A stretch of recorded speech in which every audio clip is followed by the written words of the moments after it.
यह कहानी होती है एक साधारण चरवाहे की जो दुनिया की ताकतवर राजाओं में से एक बन गया। वक्त होता है 1000 BC का, जब इजराइल का कोई भी राजा नहीं हुआ करता था और लोग आपस में ही बंटे हुए थे। तब आखिरकार शमूएल नाम का एक बूढ़ा आदमी, जिसको फ्यूचर के विजन्स दिखाई दिया करते थे, क्योंकि उसके पास में दूसरी दुनिया की पावर थी, यानी कि हम कह सकते हैं कि वह गॉड का मैसेंजर था। इसलिए शमूएल ने इजराइल के पहले राजा का राज्याभिषेक किया, बेंजामिन कबीले के शमूएल का। इसी के साथ साथ शमूएल ने उसे एक वार्निंग भी दी थी कि वो गॉड को कभी भी ना भूले, गॉड से बढ़कर कुछ भी नहीं है। अब 25 सालों तक राजा शाऊल ने राज किया, लोगों के मनों को जीत लिया। उसने जितने भी युद्ध लड़े उनमें वो जीत हासिल की। इसी के साथ साथ राजा शाऊल के अंदर अहंकार भी बढ़ने लग गया। वो शमूएल की बातों को भूलने लग गया। वो भगवान से बढ़कर राजा की गद्दी को मारने लगा, आम लोगों के ऊपर कर वसूलता, उन पर अत्याचार करता और तो और उनकी जमीनें भी हड़प लेता। इसी के चलते शमूएल और शाऊल के बीच में दरार बढ़ने लगी। अब इजराइल की इला घाटी पर फिलिस्तीनियों के साथ में लड़ाई होती है, जहां एक साइड शाऊल वंश की सेना खड़ी हुई थी, तो वहीं दूसरी साइड लाखों की संख्या में फिलिस्तीनियों की सेना खड़ी थी। फिलिस्तीनियों की सेना में से एक बहुत लंबा चौड़ा दानव बाहर आता है और खुलेआम राजा शाऊल को चुनौती देता है। अपने सामने इतने विशाल जायंट को देखकर किसी की भी हिम्मत नहीं होती कि वे उसके चैलेंज को स्वीकार करे, इसलिए कोई भी आगे नहीं आता। तभी भीड़ में से डेविड नाम का एक लड़का बाहर आता है और उस दानव की चुनौती को स्वीकार करता है। और सबसे बड़ी बात, डेविड के पास में कोई भी हथियार वगैरह नहीं था, सिर्फ एक छोटी सी रस्सी और कुछ पत्थर थे। डेविड भालों से बचता हुआ आगे बढ़ रहा था, लेकिन तभी उस डेविड को एक भाला लग जाता है और वह जमीन पे गिर जाता है। क्या डेविड उस राक्षस को हरा पाएगा? इसी के साथ में यहाँ से 1 साल पहले का सीन दिखाया जाता है, जहाँ पर हम इजराइल के 20 कबीलों में से एक जुड़ा कबीला को देख पाते हैं, जहाँ पर हम डेविड को देख पाते हैं जो कि भेड़ बकरियों को चराने का काम किया करता था। डेविड जो कि एक बहुत ही टैलेंटेड बंदा होता है, उसके निशानेबाजी काफी कमाल की होती है। साथ ही साथ वो एक बहुत ही अच्छा गाना भी गाया करता था, जो कि उसकी मॉम ने सिखाई थी, लेकिन अब वो नहीं है। डेविड एक बहुत ही हिम्मतवर बंदा था। एक बार डेविड अपने भेड़ बकरियों को चरा रहा था, तभी एक शेर हमला कर देता है और उसकी एक भेड़ को घायल कर देता है। तभी शेर डेविड के सामने आ जाता है, लेकिन डेविड घबराता नहीं। जब वो देखता है तो वहाँ से जा चुका था। इसके बाद में डेविड घायल भेड़ को उठाकर अपने घर पे लेके आ जाता है। घर के अंदर हम डेविड के फादर जेसी को देख पाते हैं, जो कि एक वैद्य होते हैं। उसके घर के अंदर हम डेविड के स्टेप मॉम, उनके 6 बेटे, जिसमें से डेविड सबसे छोटा बेटा था, और उनकी एक प्यारी सी छोटी बहन को भी देख पाते हैं। फिर इसके बाद में डेविड अपने फादर को बताता है कि वो शेर वापस आ चुका है, पहले हमें गाँव वालों के साथ में मिलकर उस शेर को मारना होगा, वरना वो हमारी भेड़ बकरियों को खा जाएगा। इस पर जेसी कहता है कि हाँ मैं जानता हूँ, लेकिन गांव वाले हमारी कभी भी मदद नहीं करेंगे, क्योंकि डेविड के फादर ने इस गांव के दुश्मन की बेटी के साथ में शादी कर ली थी, इसलिए गांव का कोई भी बंदा उनकी मदद करने को तैयार नहीं होगा। सभी लोग उनसे नफरत किया करते थे, यहाँ तक डेविड को, डेविड के भाई भी, क्योंकि डेविड की वजह से उनके साथ में कोई भी नहीं बोलता। इसीलिए डेविड को भेड़ बकरियों को चराने का काम दिया गया। वो जैसे अपने बाकी बेटों को राजा की सेना में भर्ती करा दिया। राजा की सेना में भर्ती होना डेविड का भी सपना था, लेकिन उसके फादर ऐसा नहीं चाहते थे। आखिर ऐसा क्यों, इसके बारे में हमें थोड़ी देर में पता चल जाएगा। वहीं पर हम इजरायली सेना को हवीला घाटी में देख पाते हैं, जो इस वक्त अमेलेकाइट्स के बीच में महायुद्ध लड़ रहा था। अमेलेकाइट्स जो कि खून का प्यासा होता है और एक क्रूर देश, जिसने कई सदियों तक इजराइल पर जुल्म किए थे। राजा शाऊल को शमूएल ने कहा था कि युद्ध की लूट को अपने पास में नहीं रखना है और अमेलेकाइट्स से कुछ भी नहीं लेना है, और तो और अमेलेकाइट्स के राजा को जिंदा नहीं छोड़ना, उसको मार देना होगा। कई दिनों की लड़ाई के बाद में राजा और राजकुमार जोनाथन जीत हासिल करते हैं।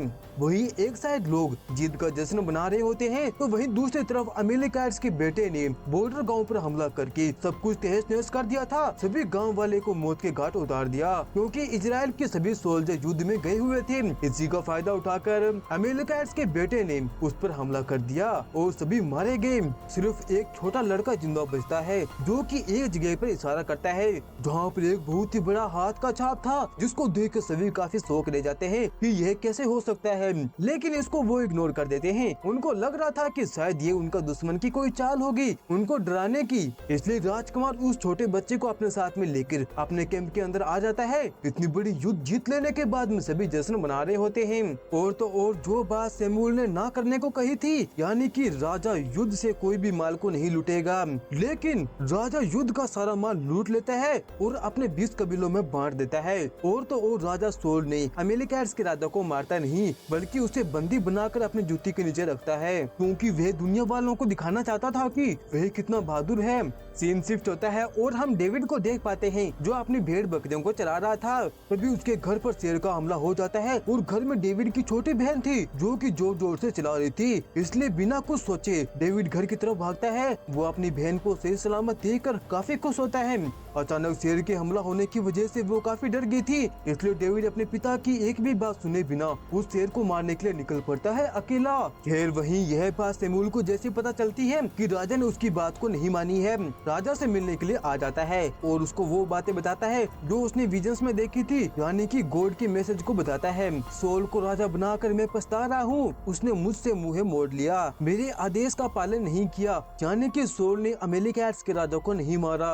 और आप जाने से पहले वो कहता है कि गॉड ने तुमसे राज्य छीन कर उसको दे दिया है जो तुमसे महान है। गॉड को नाराज करने की वजह से उसको एक श्राप मिलता है जो राजा को बर्बाद करके छोड़ देगा। इसके बाद में सैमुअल अमेरिकैट्स के राजा के पास में जाता है और उसको जान से मारने से पहले उसको श्राप देता है कि जैसे तुम्हारी तलवार ने कई औरतों से उनकी औलादें छीन ली, वैसे ही तुम्हारी माँ की कोई भी औलाद जिंदा नहीं रहेगा। इसी के साथ में उसको जान से मार देता है। सीन शिफ्ट होता है और हम डेविड को देख पाते हैं जो उस शेर की गुफा तक पहुंच जाता है उसको जान से मारने के लिए। तभी वो शेर उसके सामने आ जाता है। डेविड उसकी तरफ मसाल को फेंक कर उससे भिड़ जाता है और हम उसकी बस चिल्लाने की आवाज को सुन पाते हैं। अब कुछ टाइम बाद में डेविड को देख पाते हैं जो कि खून से लथपथ गुफा से बाहर आता है और उसके हाथ में हम शेर के दांतों को देख पाते हैं और उसके चेहरे पर एक बहुत ही बड़ी स्माइल थी, यानी कि उसने शेर को मार दिया। वहीं सैमुअल और उसके चेले को देख पाते हैं जो कि अपने न्यू राजा को ढूंढने के लिए निकल पड़ते हैं और हम अंदाजा लगा सकते हैं कि वो राजा कहीं न कहीं डेविड हो सकता है।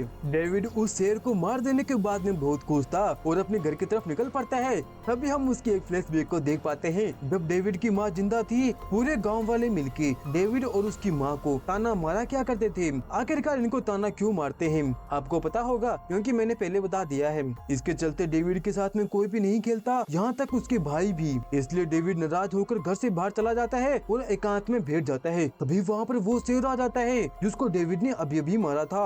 वो उससे पहले कि डेविड पर हमला कर पाता, उसको जान से मार पाता, तभी डेविड की माँ बीच में आ जाती है और डेविड को बचा लेती है। लेकिन डेविड की जान बचाने के चक्कर में वो अपनी जान दे देती है और यह वजह होती है कि डेविड के चेहरे पे इतनी बड़ी स्माइल थी, लेकिन उसकी माँ की मौत के बाद में उसके फादर भी डेविड को सोल्जर में भर्ती नहीं करवाते, जिंदगी भर उसे भेड़ चरवाने देते हैं। खैर डेविड शेर को मारकर घर आता है। उसको देखकर सभी काफी हैरान थे कि आखिर शेर का क्या हुआ। डेविड अपनी बहन के पास में आकर उसको शेर का दांत देता हुआ कहता है कि अब वो तुम्हें कभी भी नहीं डराएगा। सीन शिफ्ट होता है जब यह बात महारानी को पता चलती है कि राजा के होते हुए सैमुअल एक नई राजा की खोज में निकल पड़ता है। अगर ऐसा होता है तो राजा की गद्दी मुसीबत में पड़ सकती है, इसलिए महारानी अपने मंत्री को सैमुअल को पता लगाने को कहती है और सैमुअल के साथ साथ उस नए राजा को जान से मार देने को कहती है। वहीं दूसरी तरफ हम अमेरिकैट्स के बेटे को देख पाते हैं। वो अपने पिता की मौत का बदला लेने के लिए वो अपने पड़ोसी राज्यों की मदद लेता है, लेकिन उनमें से कोई भी उसकी मदद करने को तैयार नहीं होते।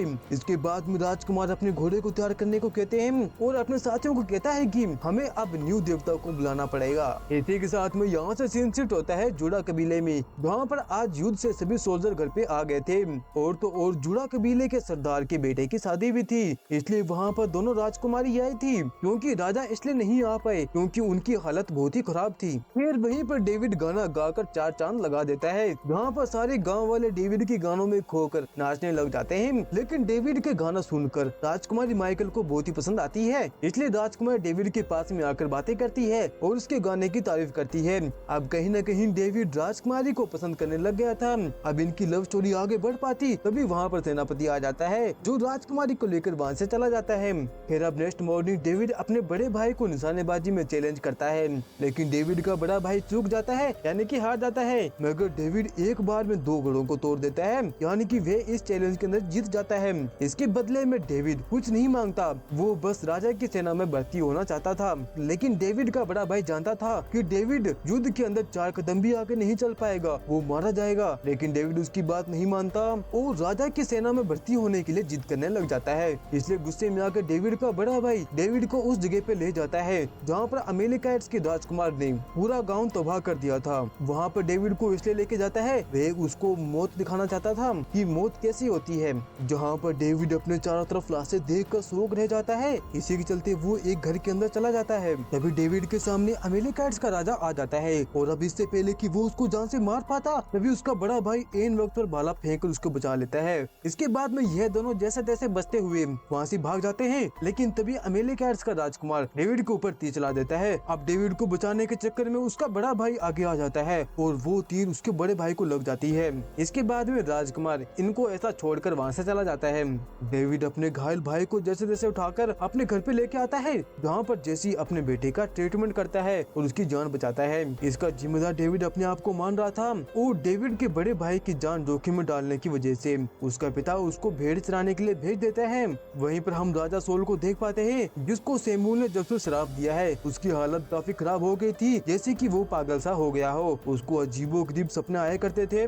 सेमूल उसको सपने में आकर उसको बार बार याद दिलाया करता था कि अब तुम राजा नहीं रहे। यह देख उसको बहुत ही गुस्सा आता है और एक भाला उठाकर सेमूल के ऊपर चला देता है। लेकिन असल में वो भाला सेमूल को नहीं बल्कि उसके एक दास को लग जाती है और वे मारा जाता है। अपने राजा की ये हालत देखकर ना चाहते हुए भी राजमंत्री अपने आदमी के पास में जाता है और सेमूल का पता लगाने को कहता है। लेकिन वो उसको मारने को नहीं बोलता क्योंकि वे गॉड का मैसेंजर था, उसको पाप लग सकता है। इसके बाद में वो टकलू अपने काम पर निकल पड़ता है। राजमंत्री इसके पास में आया क्योंकि इसकी पहुंच बहुत ऊपर तक थी। फिर वहीं पर हम सेमूल और उसके चेले को देख पाते हैं जो अपने खच्चर पे बैठकर लगातार आगे बढ़ रहे थे। अब आखिरकार वो अपनी मंजिल पर पहुंच जाते हैं, लेकिन सेमूल अपने चेले को अकेला छोड़कर आगे बढ़ जाता है क्योंकि वहाँ पर कुछ भी हो सकता है।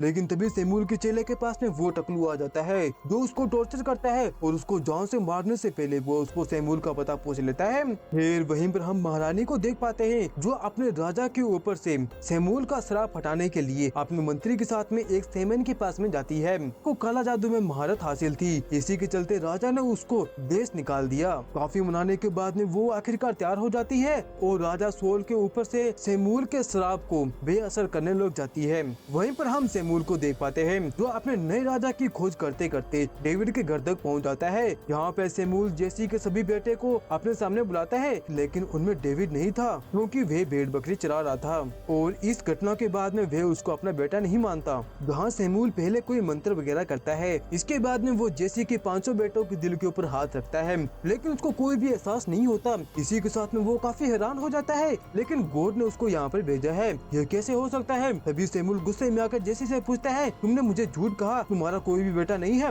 इस पर जेसी सेमूल से माफी मांगता हुआ अपने सौतेले बेटे डेविड को बुलावा भिजवा देता है। फिर वहीं पर हम अमेरिकाइट्स के राजकुमार को देख पाते हैं जो अपने सेना के साथ में वैली ऑफ जायंट्स पहुंच जाता है, उनके फुटप्रिंट को फॉलो करता हुआ। मेरे हिसाब से उस गांव के ऊपर बड़े बड़े दानवों ने हमला किया था और उनके पैरों के निशान को फॉलो करता हुआ यह राजकुमार यहाँ तक पहुँच गया। वहाँ का मंजर बहुत ही खौफनाक था और आखिरकार ये जायंट्स के गुफा तक पहुँच जाते हैं जहाँ राजकुमार अकेला ही अंदर जाता है। गुफा में उसकी मुलाकात एक बूढ़ी औरत से होती है। वहाँ राजकुमार बुढ़िया को एक ऑफर देता है, अगर वो अपने बेटे को युद्ध के अंदर भेज देगी उसके साथ में, उसके बदले में वो उनको मालामाल कर देगा। और जिन लोगों ने उनको अपने घर से निकाल कर इन गुफा में रहने पर मजबूर कर दिया है, उनको वो जगह दिलवा कर रहेगा। उसकी यह डील बुढ़िया को बहुत ही पसंद आती है, इसलिए वो अपने बेटे को बुलाती है जो की दिखने में बहुत ही विशाल थे, हट्टे कट्टे थे। इसके बाद में यहाँ से सीन शिफ्ट होता है और हम डेविड को देख पाते हैं, उसके पास में उसकी बहन आती है। घर में आने के बाद में उसकी मुलाकात सेमूल से होती है। डेविड सेमूल के सामने बहुत ही इज्जत से पेश आता है। इसके बाद में सेमूल जब डेविड के दिल के ऊपर हाथ रखता है तो उसको एक विजन आता है। इसी के साथ वो समझ आता है कि आने वाला राजा कोई और नहीं बल्कि डेविड है। वो बहुत खुश होता है और अपने आने वाला राजा का राज्याभिषेक करता है, लेकिन इस पर उसके भाइयों को यकीन नहीं होता। वो काफी हैरान थे। अब इस थर्ड एपिसोड की एंडिंग में हम देख पाते हैं राजा सोल को महारानी ने सेमूल के श्राप को बेअसर कर दिया था। उसके बाद में वो काफी अच्छा महसूस कर रहे हैं और फिर से अपने सिंहासन पर बैठ जाते हैं अपना राजभार संभालने के लिए। और इसी के साथ में यहाँ पर थर्ड एपिसोड खत्म हो जाती है। तो दोस्तों उसके बाकी पार्ट जैसे ही आएंगे मैं एक साथ में सभी को अपलोड कर दूंगा। जब तक के लिए आप चैनल को सब्सक्राइब कर दे और वीडियो को लाइक कर दे।